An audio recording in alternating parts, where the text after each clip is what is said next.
Before your company builds that new facility, expands into a new area, or sources materials from a specific region, there is a strict legal question you have to answer. Do Indigenous peoples have rights over this land?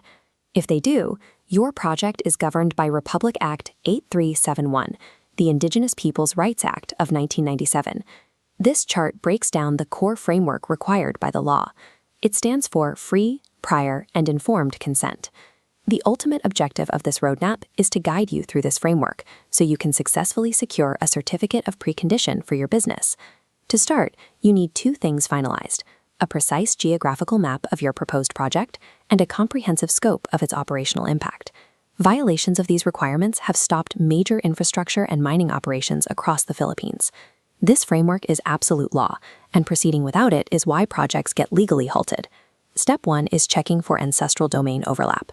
We need to find out if your project touches lands, waters, or resources that Indigenous cultural communities have occupied and used for generations. This map illustrates the process. We take the footprint of your proposed facility and see where it matches recognized Indigenous territories. Notice how outward supply chain routes crossing these protected regions trigger the exact same legal requirements as heavy industry.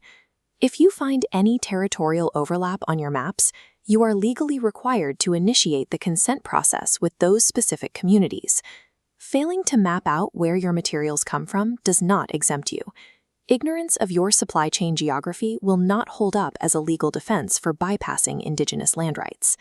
Once an overlap is identified, step 2 is preparing your data package. This fulfills the informed requirement of FPIC.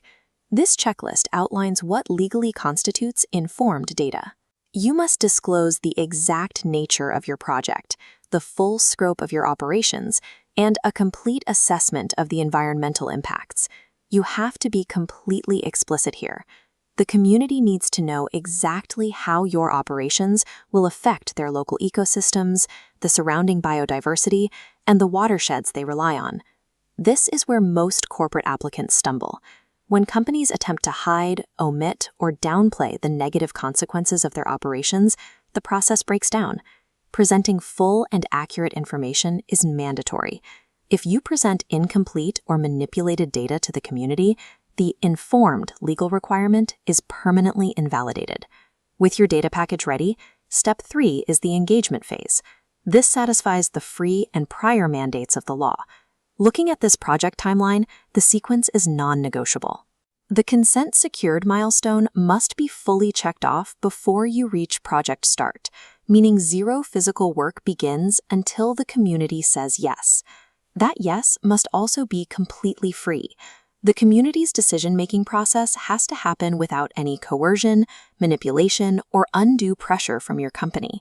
Your only metric for success in this step is that the Indigenous community formally agrees to the project, and they do so based entirely on the unvarnished data package you presented in step 2. Under Philippine law, you cannot force this to happen just because your corporate calendar says it is time. Consent is a bilateral negotiation, and it has to be won. Step 4 is taking the proof of your completed FPIC process and submitting it to the National Commission on Indigenous Peoples, or the NCIP. The NCIP functions as the official reviewing body. They examine your submitted records to validate the integrity of your corporate engagement process with the community. Upon successful validation, the agency issues this document. This is the certificate of precondition, and it is the regulatory clearance you need to break ground. If you attempt to bypass this specific certification, you have no project.